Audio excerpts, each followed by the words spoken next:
The other good news story, I guess, Alfie, that I just want to touch on before we finish is that investment this week from the owner, as you mentioned it briefly there, but another injection of cash. I think it was a share issue, wasn't it? But there's that ongoing commitment, which is good, and probably something that we can all just take a bit of heart from. As you say, next year we might have the money to come back, and we might have some money to invest. Yeah, you don't want to be stuck in the Championship for longer than a year, really. You want it to get done immediately. But like I said, everything that Rasmus and Henrik have said in the fans forum, and obviously Jacob reporting about that extra equity put in as well, they are here for the long run. That's always been the aim. And yeah, we have to trust them with that and hope that we don't see, obviously, a repeat of what Glenn and Steve and you guys would have witnessed sort of, what was it, 20 years ago. Yeah, it's easier said than done, Glenn, isn't it? There's a lot of chat about we'll walk the league and it'll be fine, but it's not going to be plain sailing next year. Well, you got the board and Sport Republic. To be honest, they've got to start making some right decisions, haven't they? They got to start getting things right. Yes, we've got 31, 34, I think it is, if you count the likes of Jack Stevens, Nathan Teller, Will Smallbone. We got 34 players. It's far too many. So there has to be. Some will go naturally, end of contract. Some will want to, will get moves to Premier League. We'll be left with some who no one else wants, and we'll be left with some that we want. We've got to start getting those decisions right. The first decision, of course, to get is the manager, who I still maintain is the single most important person at the club.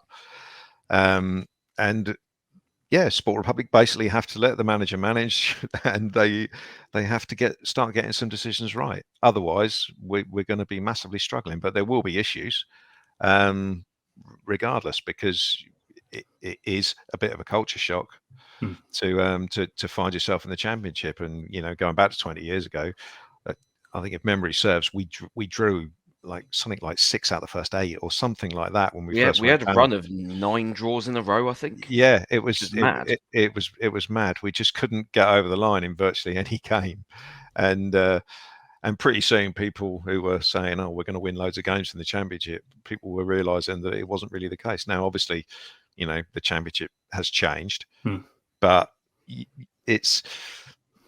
can look at Burnley and say, "Yeah, we'll copy what they do," or you could be a Burnley, or you could be a Sunderland or a Bolton, and just keep on going. So yeah, it's all outcomes are possible, but it all starts with the board starting to get things right. You touched on my biggest concern there, though, Glenn, in that they could lose sort of 13, 14 players and still be left with a squad that's too big and not good enough. So there is going to have to be a little bit of luck in terms of some of the players that they are able to offload, for sure. But they've got to build.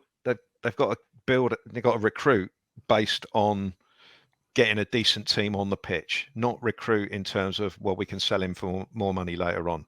Because I've had the impression over the last few transfer windows that if we thought we could make money on 15 right backs, we'd have signed 15 right backs, and not bothered about the fact that we haven't got a striker or we haven't got a winger who can cross the ball. Gareth Southgate would have approved, though. Yeah, absolutely. So, yeah, I think there has to be a bit of a change in emphasis, and I haven't got time to do this now, but I think the playbook has to go in the bin, or at least a vast majority of it, and we have to play a different way.